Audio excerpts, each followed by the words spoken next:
Bonjour, aujourd'hui nous sommes dans le département du Gard et nous faisons escale au Grau du Roi.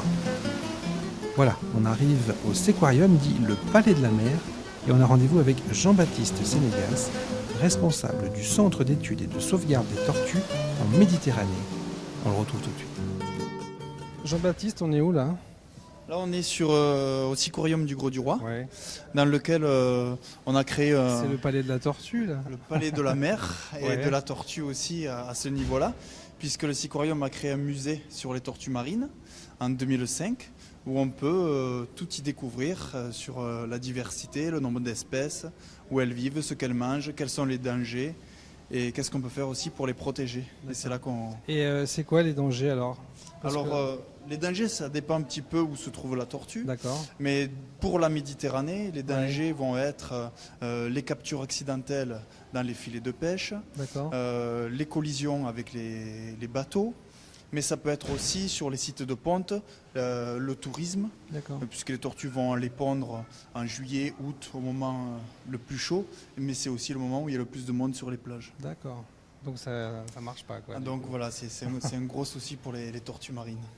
Ces tortues qui sont protégées en annexe 1 de la Convention de Washington. D'accord. Et qui en font des animaux les plus protégés au niveau de la mer Méditerranée et dans le monde. D'accord. Et toi, c'est quoi ton rôle ? Moi, je suis le responsable du centre de soins. D'accord. C'est un centre où on va récupérer les tortues marines qui sont blessées. On va les soigner et bien sûr, on les relâche en mer par la suite. On va voir ça ? On va voir ça. Allez. Donc Jean-Baptiste, voilà le cœur du centre. Voilà, nous voilà dans le centre de soins que nous venons de réhabiliter cette année avec des nouveaux bassins, D'accord. un nouveau carrelage, etc. Grâce à une subvention de l'ADREAL. C'est quoi la drame ? On peut le C'est la citer, direction du... de l'aménagement du territoire. D'accord, ok. Et là, je vais vous présenter Amélie, qui travaille aussi au centre de soins, au CESMED. Bonjour Amélie. Donc Amélie qui s'occupe des tortues marines, des soins, mais aussi de réaliser une base de données avec tout ce qu'on peut espérer trouver sur les tortues marines. C'est-à-dire, ça va être les poids des tortues, la taille, savoir ce qu'elles ont mangé, où on les a trouvées, etc. D'accord. Donc là, elle a un nom, vous leur donnez des noms ? Alors c'est souvent le nom, ça va être souvent le nom de la personne qui l'a trouvé ou le nom du bateau du pêcheur qui a trouvé ou capturé accidentellement la tortue. D'accord. En l'occurrence, celle-ci, cette tortue, mais c'est un mâle. D'accord. C'est le bateau, un chalutier du Grau du Roi, Salsa, qui l'a récupéré. D'accord. Et les gens, donc, quand ils le récupèrent, ils ne la rejettent pas, ils vous l'amènent. Alors nous, il y a une grosse partie de notre travail où on va travailler là-dessus, c'est-à-dire qu'on va essayer d'établir une relation de confiance avec les pêcheurs. D'accord. Pour que ceux-ci nous appellent s'ils capturent une tortue ou appellent le réseau Tortue Marine. D'accord. C'est bien ça, hein ? Oui. C'est bien. Qu'est-ce que tu vas faire là ? Là, je vais lui donner à manger, aux autres aussi. Donc, ça mange quoi alors ? Là, on leur donne du poisson, soit du merlan, soit du hareng. Là, c'est du merlan. Donc je vais lui en donner 5 ou 6 parce qu'il est énorme, donc il lui faut bien 6 poissons par jour. Jean-Baptiste, elle ressort quand elle est libérée quand ? Alors celle-ci, on va la relâcher le 1er octobre.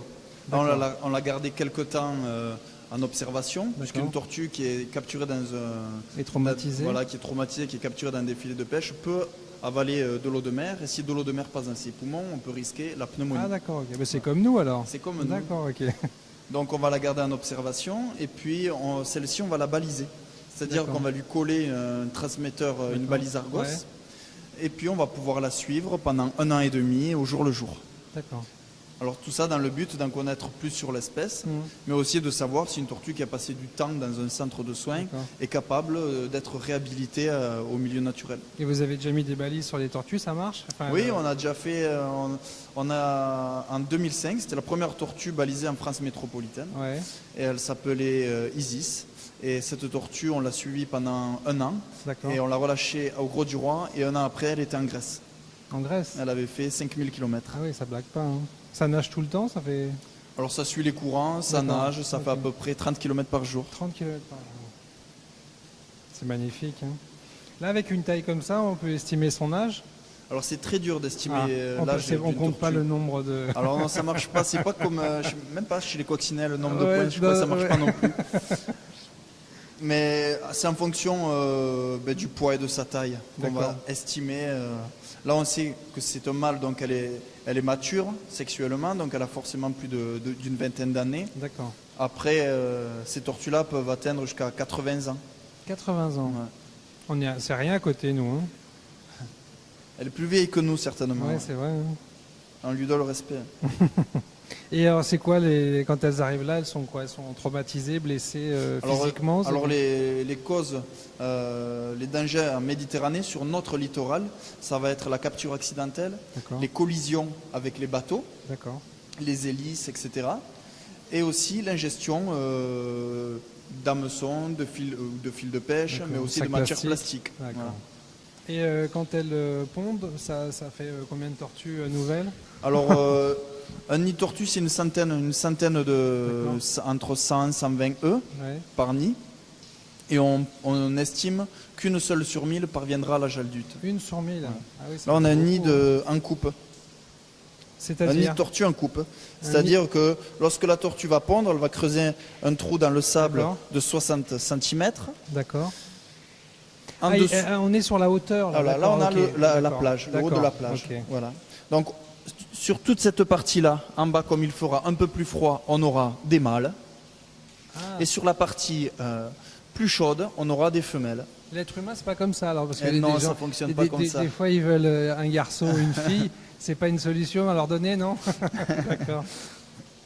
Jean-Baptiste, on va aller. C'est un grand jour aujourd'hui. Hein. Oui, on va lâcher une tortue. D'accord. On va lâcher une tortue à mer. Elle est en train de se préparer. Là, elle se prépare. Elle met son maillot. On va prendre le bateau et on va aller la mettre ensemble à l'eau, c'est ça? Voilà, c'est ça. Génial, super. Un gros catamaran. On y va avec des enfants aussi, parce que c'est important de sensibiliser. Bien, très bien.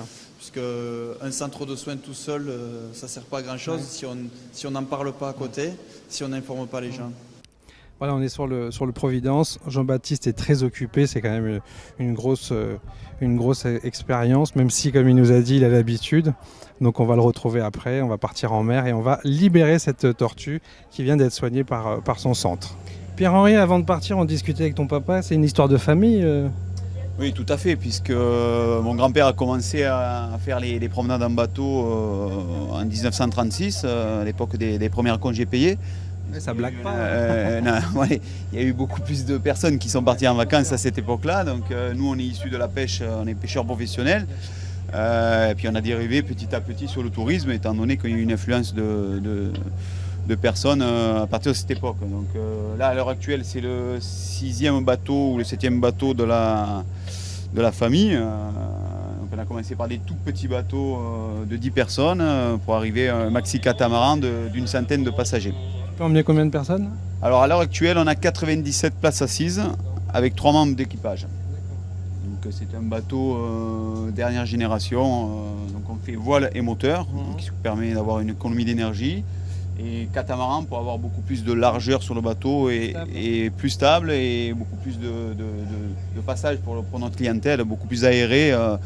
Changer des bateaux traditionnels où on est plus ou moins serré selon les bateaux qu'on emprunte. Et des balades à la voile, c'est une vraie démarche environnementale, c'est un choix? Oui, c'est un choix. Déjà, c'est très sympa la voile, hein, donc ça fait plus ou moins rêver la clientèle. Donc pour nous aussi, c'est beaucoup plus agréable de naviguer à la voile que constamment au moteur. Et ensuite, la voile, c'est joli, quoi, hein, c'est une carte postale d'un voilier, c'est très agréable à regarder.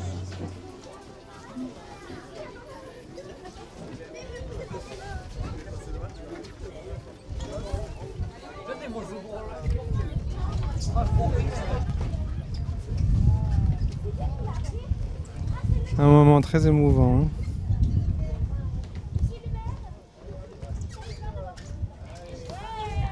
Jean-Baptiste, voilà, c'est fait, ça est parti. Oui. J'espère qu'elle partira assez loin. Logiquement, elle devrait faire une trentaine de kilomètres dans la journée. Et puis, si elle poursuit sa migration, elle fera peut-être jusqu'à 5000 km dans l'année. Et tu l'as mise dans cette direction pour être sûr qu'elle ne retourne pas au port? Alors ça on n'en sait rien. Nous, Elle se repère elle va se repérer assez rapidement. Elle devrait ne pas rester très longtemps sur nos côtes. Enfin, nos côtes, je parle du littoral méditerranéen français, puisque les eaux vont commencer à se rafraîchir. Un peu trop pour elle. Elle devrait donc partir, soit passer son hiver dans les Baléares ou dans le golfe de Gabès, vers la Tunisie.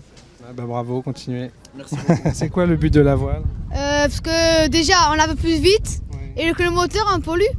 D'accord. Et pour les tortues c'est pas bon.